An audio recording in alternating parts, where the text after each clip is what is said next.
Wala na ako ate, wala na ako. Si Linz dapat ang bodyguard ko, master. Ano ang malapit sa'yo? Higit sa isang nilalang ang nakakaalam sa atin. Mukhang oo, pero sasaluhin mo ba? Oo, ayos lang na huwag pansinin. Ganoon ba? Siyempre may mga hayop sa kagubatan, pero ikinalulungkot ko ang pag-abala kay suka, mahal at kapayapaan. Tara na, anong ibig mong sabihin, mga tanga tayo? May kamalayan. Anong mali? Simula ngayon, ipapaubaya ko na kay Tino. Let's go, kung sasabihin ni Master. Bahala na. Mangyaring kahit na anong uri ng trabaho ang gawin mo, ito ay isang hindi inaasahang pangalan na ipinapahayag sa sarili. Hindi sinasadyang mga pagbabago sa mga operasyon sa mga frontline na nagaganap. Ang takas at mali siya ng magkakapatid at mga bata na magkasamang naglalakbay. Pinakamasamang laban para sa Ether. Walang paraan ng mga reinforcement ay makikipagpunyagi sa isang bagay na tulad nito. Tinanong ko siya kung bakit siya dumating. Ginawa ko. Sayang naman. Kamanghamanghang, ang aking mga kapatid ay nasiyahan sa pagganap ng pula. Hindi ako maaaring mag-withdraw. Maging isang pagsubok sa pagganap. Na, ano ito? Oy, napakatangang katawan. Parang Anthem, di ba? Ito ay halos kapareho ng modelo. Long range attack. Anong meron sa isang tao? Ikinalulungkot ko na hindi mo kasama ang iyong kapatid na babae sa likod na hanay. Ay mahina sa pag-atake ng. Ang kalaban ay isang matibay na ate na inuuna ang bilis. Ang mana ng golem na iyon na hindi masisira ng mga pag-atake.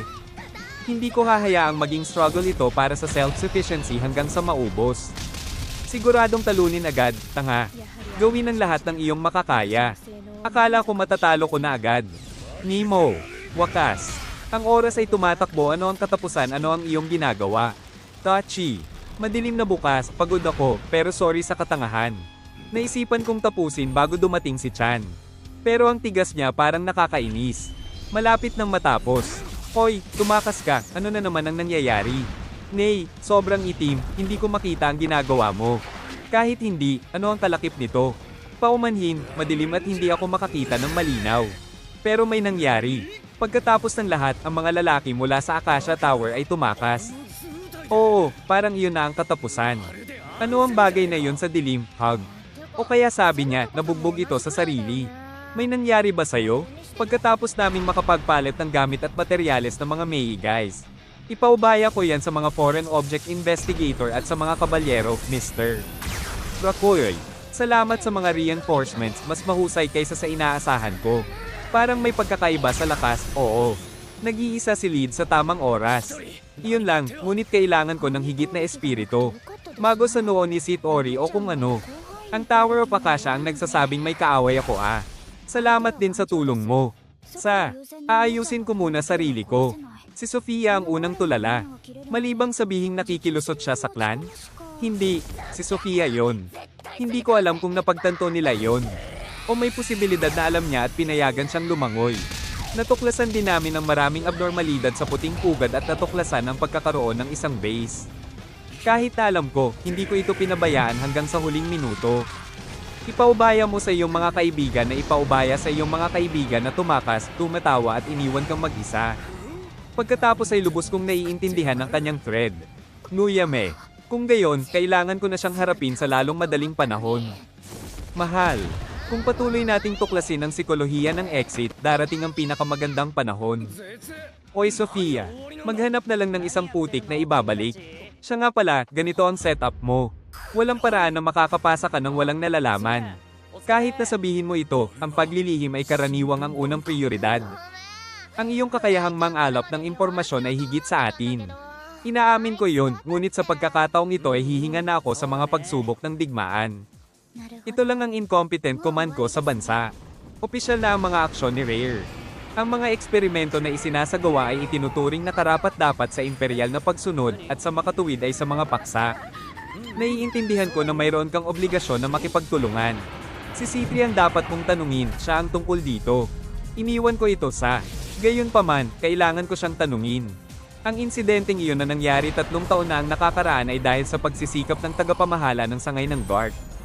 Kung wala ito, mapipilitan si G. Si Tori na magsuot ng basang damit.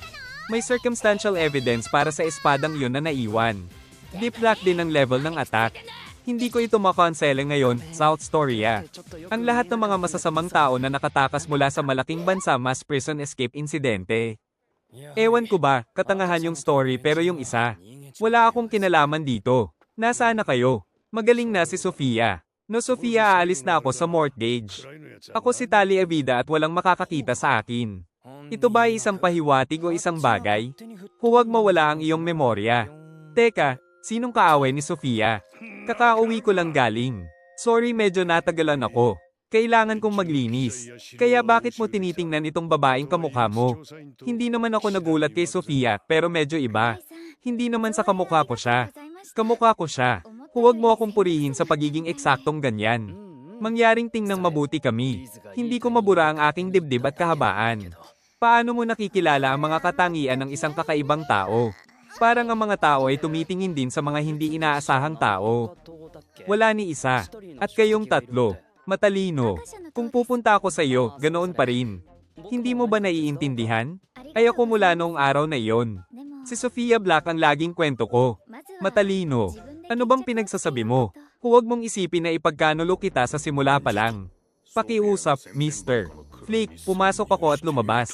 Purong nakuha sa pambihirang kapangyarihan ni Master Mega. Walang nagbago kay Tama-san. Nirerespeto kita. Ang paghahanap para sa kasamaan, edad, at kakayahan lahat ay nagmula sa Panginoon. Mayroong lahat ng mamahaling kagamitan at bihirang materyales na magagamit. Gumawa ako ng isang nuclear device at isang pulang kotse sa aking sarili. Kung gayon, gaano karaming oras at pera ang aabutin? Na may naganap na panganib. Halos oras na para sa lahat. Ang lagi kong nawawala ay dahil delikado. Dapat bumalik ka noon, pero tanga.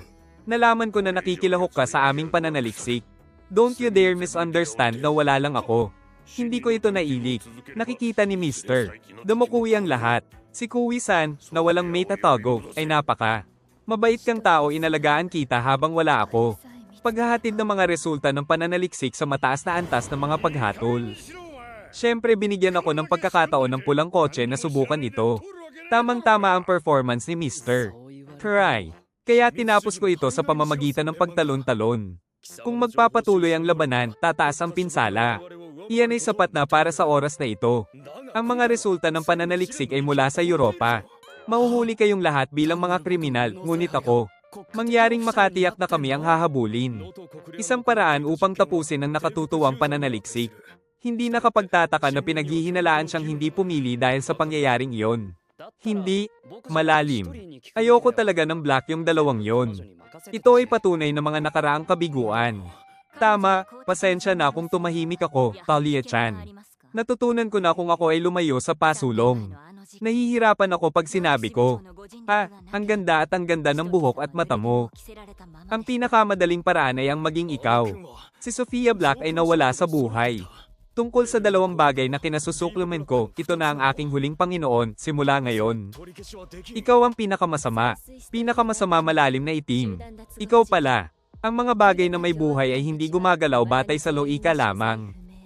Ang kailangan ay, ang pag-ibig ay pag-ibig at kapayapaan. Pakinggan ang kwento. Master, dapat ay nakatakas ako sa apoy nang walang anumang pinsala.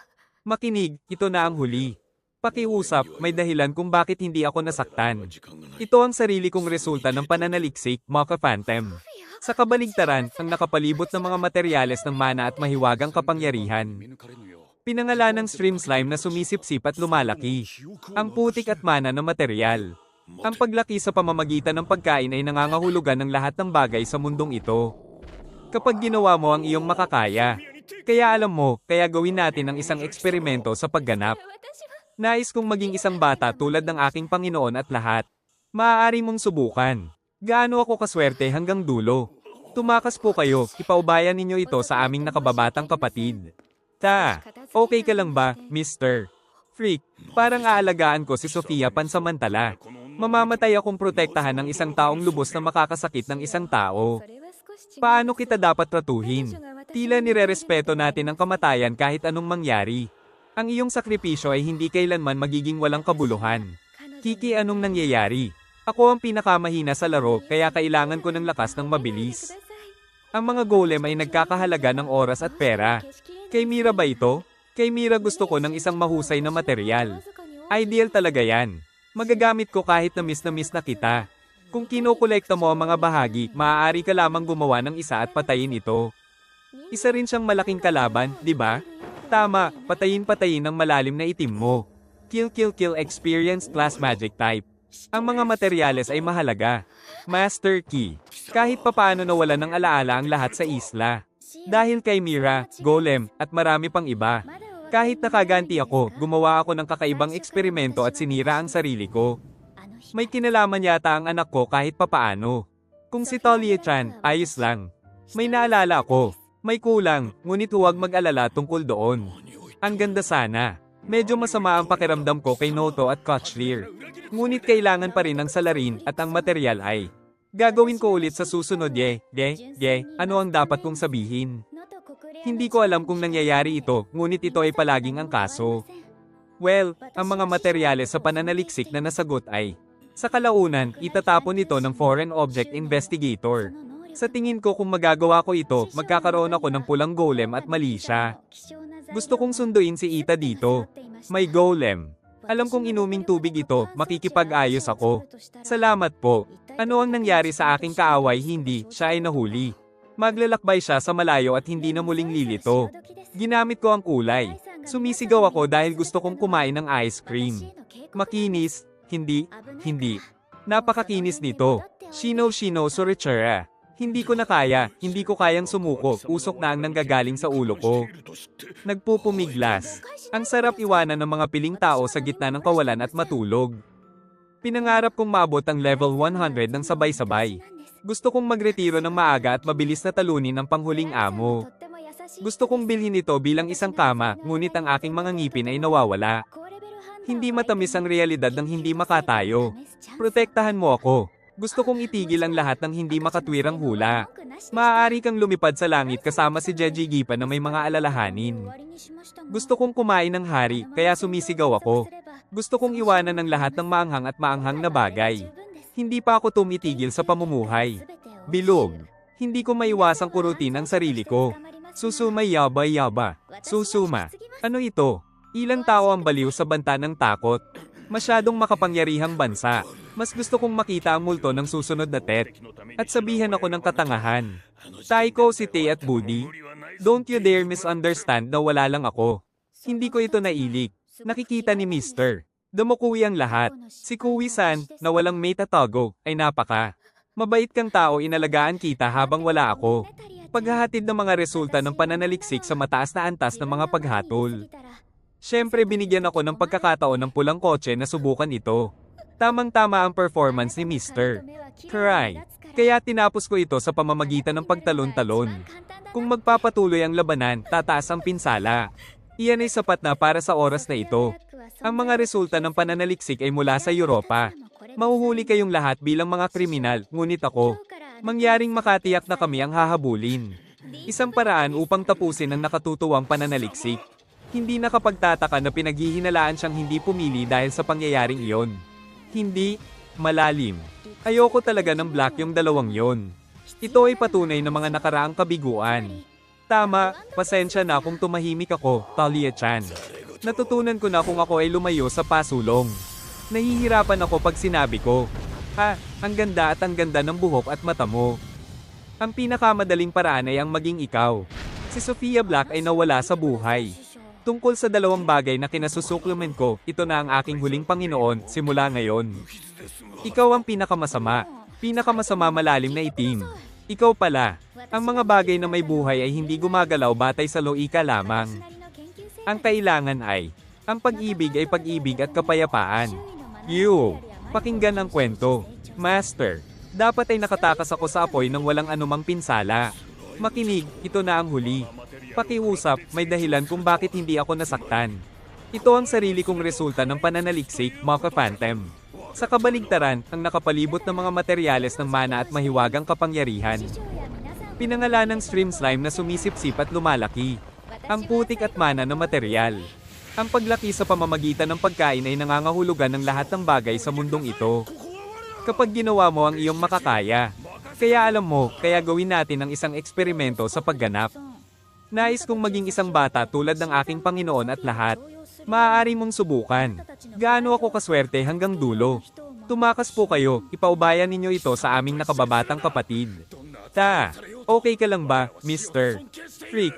Parang aalagaan ko si Sofia pansamantala. Mamamatay akong protektahan ng isang taong lubos na makakasakit ng isang tao. Paano kita dapat tratuhin? Tila nirerespeto natin ang kamatayan kahit anong mangyari. Ang iyong sakripisyo ay hindi kailanman magiging walang kabuluhan. Kiki, anong nangyayari? Ako ang pinakamahina sa laro kaya kailangan ko ng lakas ng mabilis. Ang mga golem ay nagkakahalaga ng oras at pera. Kay Mira ba ito? Kay Mira gusto ko ng isang mahusay na material. Ideal talaga yan. Magagamit ko kahit na miss na kita. Kung kinokolekta mo ang mga bahagi, maaari ka lamang gumawa ng isa at patayin ito. Isa rin siyang malaking kalaban, di ba? Tama, patayin ng malalim na itim mo. Kill experience class magic type. Ang mga materyales ay mahalaga. Master Key. Kahit papaano nawala ng alaala ang lahat sa isla. Dahil kay Mira, Golem, at marami pang iba. Kahit nakaganti ako, gumawa ako ng kakaibang eksperimento at sinira ang sarili ko. May kinalaman yata ang anak ko kahit papaano. Kung si Talia-chan, ayos lang. May naalala ako. May kulang, ngunit huwag mag-alala tungkol doon. Ang ganda sana. Medyo masama ang pakiramdam ko kay Noto at Kochlear. Ngunit kailangan pa rin ng salarin at ang material ay. Gagawin ko ulit sa susunod ano ang dapat kong sabihin? Hindi ko alam kung nangyayari ito, ngunit ito ay palaging ang kaso. Well, ang mga materyales sa pananaliksik na nasagot ay, sa kalaunan, itatapon ito ng Foreign Object Investigator. Sa tingin ko kung magagawa ko ito, magkakaroon ako ng pulang golem at mali siya. Gusto kong sunduin si Ita dito. May golem. Alam kong inuming tubig ito, makikipag-ayos ako. Salamat po. Ano ang nangyari sa aking kaaway? Hindi, siya ay nahuli. Maglalakbay siya sa malayo at hindi na muling lilito. Ginamit ko ang kulay. Sumisigaw ako dahil gusto kong kumain ng ice cream. Makinis, hindi. Napakakinis nito. Shino Surichura. Hindi ko na kaya, hindi ko kayang sumuko, usok na ang nanggagaling sa ulo ko. Nagpupumiglas. Ang sarap iwanan ng mga piling tao sa gitna ng kawalan at matulog. Pinangarap kong maabot ang level 100 ng sabay-sabay. Gusto kong magretiro ng maaga at mabilis na talunin ang panghuling amo. Gusto kong bilhin ito bilang isang kama, ngunit ang aking mga ngipin ay nawawala. Hindi matamis ang realidad ng hindi makatayo. Protektahan mo ako. Gusto kong itigil ang lahat ng hindi makatwirang hula. Maaari kang lumipad sa langit kasama si Jeji Gipa na may mga alalahanin.